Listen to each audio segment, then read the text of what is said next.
Hi, and welcome to your Humber News Update. I'm Travis Pereira coming to you from our newsroom here at Humber College North Campus. Here's what we're working on at this hour. A nurse in Maine who has been ordered into quarantine for 21 days is fighting to end her home isolation early. She's given the state until today before she defies the restrictions and goes to court. 33-year-old Casey Hickox has tested negative twice for Ebola after returning from West Africa. Hickox says her last contact with an Ebola patient was just over a week ago. She says home quarantine is no longer necessary and she won't be politically bullied. We have been in negotiations all day with the state of Maine and tried to resolve this amicably, but they will not allow me to leave my house and have any interaction with the public, even though I am completely healthy and symptom-free. A Maine health official says the state is prepared to press charges if people won't avoid public contact. We will make it mandatory. It is certainly in everyone's best interest to just cooperate and work with us to minimize contact. The health official says Maine will make it mandatory for the nurse to stay at home in order to protect her and the public. Overseas, Russian bombers have been spotted over the Atlantic in what NATO officials call an unusual burst of activity.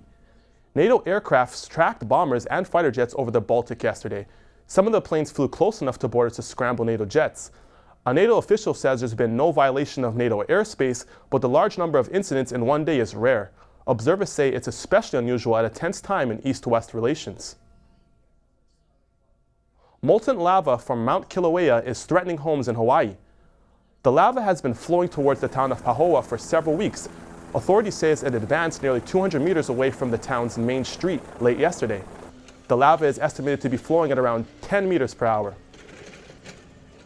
In the world of sports, the San Francisco Giants won the World Series, Toronto Raptors returned to the court victorious, and on this day 40 years ago, Muhammad Ali and George Foreman made history.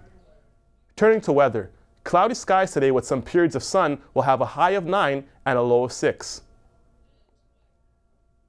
We'll have all these details of these stories and more coming up in our 2 o'clock newscast. But for now, we leave you with this. Have you ever had trouble feeding your pet medicine? Breeders in Chengdu, China feel your pain. It was a game of 2 against 1. This breeder wrestled with his panda patients to feed them their medicine. But the pandas wanted cuddles more, fighting by rolling over, covering their mouths, and climbing on his back. It was a tag team that left the breeder struggling.